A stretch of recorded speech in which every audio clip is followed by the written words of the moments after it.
Good morning students, welcome to my channel study locker. बच्चों, आज की वर्कशीट 9th क्लास की 23rd वर्कशीट है हमारी। आज हमारा टॉपिक अर्थशास्त्र से है। अर्थशास्त्र का मतलब जहाँ पर ये पता चले कि हमारे देश में पैसा कहाँ से आता है, कहाँ को जाता है, किन चीज़ों पर खर्च होता है। तो आज हम एक कहानी पढ़ने वाले हैं, पालमपुर गांव की कहानी।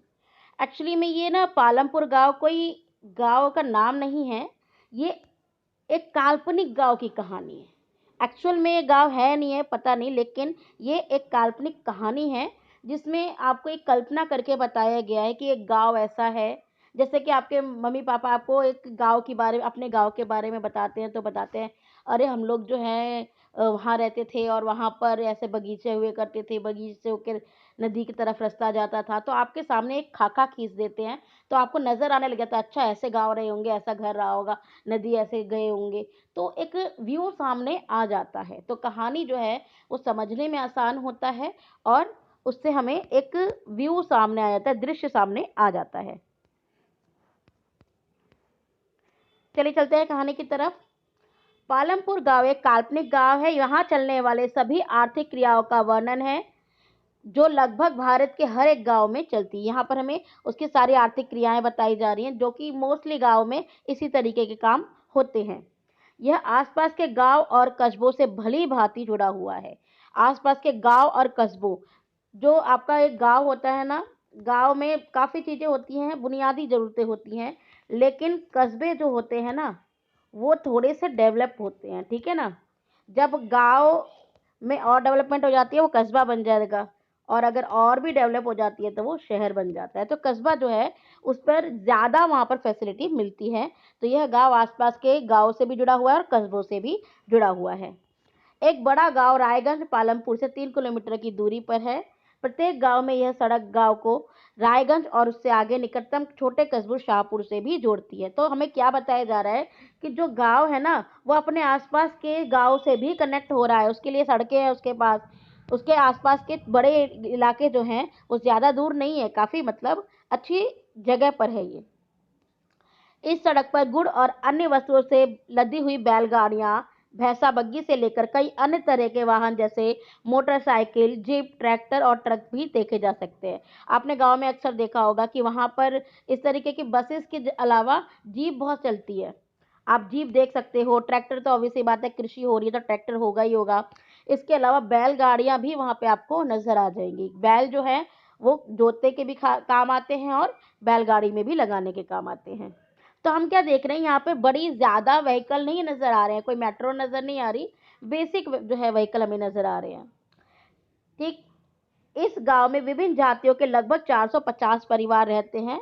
गांव में अधिकांश भूमि के स्वामी उच्च जाति के 80 परिवार है। 450 में से 80 परिवार जो हैं उच्च जाति के हैं, जिनके अपने खुद के बड़े बड़े घर हैं जो कि ईंट और सीमेंट से बने हुए हैं।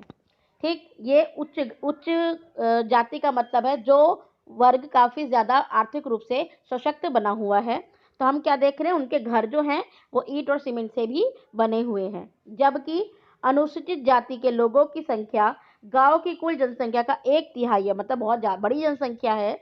और वो गांव के कोने में काफ़ी छोटे घरों में रहते हैं, जिनमें से कुछ तो मिट्टी और घास फूस के बने हुए हैं।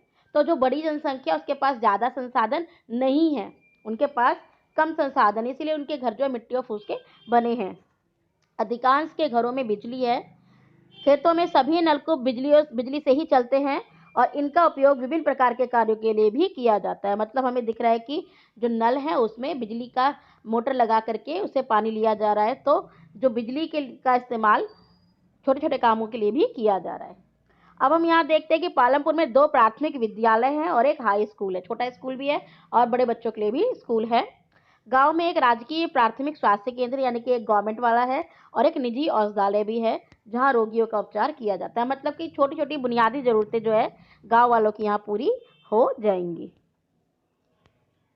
आपको इसमें कृषि करता हुआ नजर आ रहा है, किसान कृषि कर रहा है, जोत रहा है, दवाई डाल रहा है, उसमें बीज डाल रहा है, बैलों के द्वारा, ट्रैक्टर के द्वारा जुताई हो रही है। चलिए क्वेश्चन आंसर्स पे चलते हैं। आज हमने पालमपुर की कहानी के बारे में पढ़ा कि किस तरीके से पालमपुर एक गांव है और उसमें विभिन्न प्रकार की गतिविधियां हो रही हैं, लेकिन मुख्य गतिविधि जो है, आर्थिक क्रिया जो है वो कृषि है। पालमपुर के गांव के लोगों की मुख्य आर्थिक क्रिया क्या है? कृषि है। ठीक। पालमपुर गांव की सामाजिक संरचना कैसी है? तो आप बताएंगे 450 परिवार है, जिनमें से 80 परिवार उच्च जाति के भूस्वामी हैं, जिनके घर ईंट और सीमेंट के बने बड़े वाले घर हैं, जबकि अनुसूचित जाति जो है, जो कि 1/3 होने के बावजूद भी उनके घर छोटे हैं और मिट्टी और फूस से बने हुए। ये सामाजिक संरचना बताई गई है कि समाज कैसा है वहां पर उच्च जाति के हैं, निम्न जाति के हैं, जाति व्यवस्था हमें नजर आ रही है। पालमपुर गांव एक अच्छी बुनियादी व्यवस्था वाला गांव है, अपने शब्दों में स्पष्ट करें। भाई यहाँ पे कृषि हो रही है, यहाँ पर शिक्षा की व्यवस्था है, 2 प्राथमिक विद्यालय और 1 हाई स्कूल है, यहाँ पर प्राथमिक स्वास्थ्य केंद्र है, निजी औषधालय भी है और प्राथमिक जो स्तर पर लोगों का उपचार भी किया जा रहा है। तरह हम क्या देख रहे हैं कि गाँव में लोगों की बुनियादी बेसिक जो जरूरतें हैं वो गाँव के अंदर ही पूरी हो रही है। क्वेश्चन नंबर 4, पालमपुर की तरह क्या आपके गांव में भी कृषि मुख्य आर्थिक क्रिया है? ऐसा क्यों है? आप कुछ कारण बताइए। भाई पालमपुर में जैसे गांव की तरह हमारे गांव में भी मुख्य आर्थिक क्रिया जो है कृषि ही है, क्योंकि वहां पे शिक्षा का स्तर अभी तक निम्न है, वहां लोगों के पास शिक्षा बहुत ही कम अवेलेबल है, अभी लोग ज्यादा शिक्षा के लिए सजग नहीं हो पा रहे हैं। अब शिक्षा नहीं है तो उनको किस में लगना पड़ेगा? खेती लायक उनके पास जमीनें हैं जो कि जिन पर वो पीढ़ियों दर से पीढ़ी दर खेती करते आ रहे हैं, दादा ने की, फिर उनके उनके बेटे ने। तो इस तरीके से हम देख रहे हैं कि खेती जो है ये अपने पूर्वजों के टाइम से ही करते आ रहे हैं। हालांकि अब वहाँ पे रोजगार और भी बढ़ रहे हैं, अब वहाँ पे आप जो है लॉयर को भी देख सकते हैं, शिक्षक को भी देख सकते हैं, छोटे छोटे बैंक भी खुल गए हैं, लेकिन अभी फिर भी बुनियादी जो क्रियार्थ है वो भी कृषि ही है। 5वां क्वेश्चन, पालमपुर की विशेषताएं अपने शब्दों में वर्णन करें। हम पालमपुर को अगर देखते हैं तो यहाँ पे आर्थिक क्रिया जो है कृषि ही है। हम यहाँ पे मकान जो है दोनों तरीके के देख रहे हैं, पक्के और कच्चे मकान दोनों ही तरीके से हैं, कुछ ही पक्की ईंट के बने हैं, सीमेंट से, और कुछ बने हैं घास फूस से। हम यहाँ देख रहे हैं कि स्वास्थ्य केंद्र और निजी औषधालय भी है, और हम देख सकते हैं कि जो पालमपुर गांव अपने लोगों की बुनियादी आवश्यकता की पूर्ति करने में सक्षम है। तो बच्चों, आज हम आपको ये काल्पनिक गांव की कहानी कैसी लगी? आपको अगर वीडियो पसंद आई तो प्लीज़ मेरे वीडियो को लाइक करें, मेरे चैनल को सब्सक्राइब करें। धन्यवाद।